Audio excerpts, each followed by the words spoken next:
മെത്തനോയ്യ 8-ാം എപ്പിസോഡിലേക്ക് ഏവർക്കും സ്വാഗതം.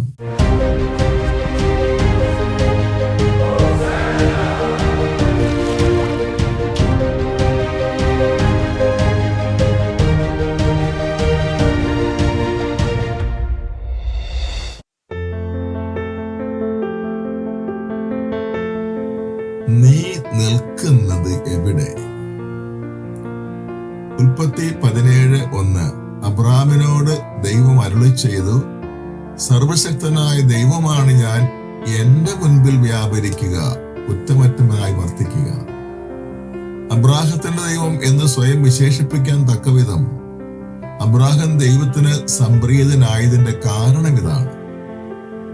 ദൈവത്തിന്റെ അനുഗ്രഹം ഏറ്റവും അധികം പ്രാപിച്ച അബ്രാഹത്തിന്റെ ജീവിത വിജയ രഹസ്യം അദ്ദേഹം സദാ ദൈവസന്നിധിയിൽ വ്യാപരിച്ചു എന്നതാണ്. ദൈവസന്നിധിയിൽ വ്യാപരിക്കുന്നവരോടൊപ്പം ദൈവമുണ്ടാകും എന്നതാണ് അതിന് കാരണം.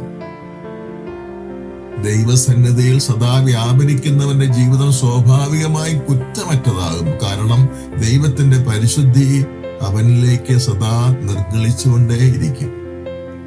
സൂര്യപ്രകാശത്തിൽ മഞ്ഞുരുകും പോലെ അവൻ എല്ലാ മാലിന്യങ്ങളിൽ നിന്ന് ശുദ്ധീകരിക്കപ്പെടും. ദൈവപുത്രന്റെ മനുഷ്യ അവതാരം മുതൽ ദൈവം എമ്മാനുവേൽ നമ്മോടുകൂടെ ആയിത്തീർന്നു. അതിനാൽ യേശുവിന്റെ കാലം മുതൽ ലോകാവസാനം വരെയുള്ള പുതിയ നിയമ കാലഘട്ടത്തിലാണ് നാം ജീവിക്കുന്നത് എന്ന ഒറ്റ കാരണത്താൽ രാവും പകലും നാം ദൈവസന്നിധിയിൽ തന്നെയാണ്. അതിനാൽ ബോധപൂർവം നമുക്ക് ദൈവസന്നിധിയിൽ വ്യാപരിക്കാം. നീ നിൽക്കുന്ന സ്ഥലം പരിശുദ്ധമാകിയാൽ നിന്റെ കാലിലെ ചെരുപ്പ് അഴിച്ചു മാറ്റുക എന്ന തിരുവചനം നമുക്ക് ഹൃദയത്തിൽ സദാ പ്രതിധ്വനിക്കട്ടെ.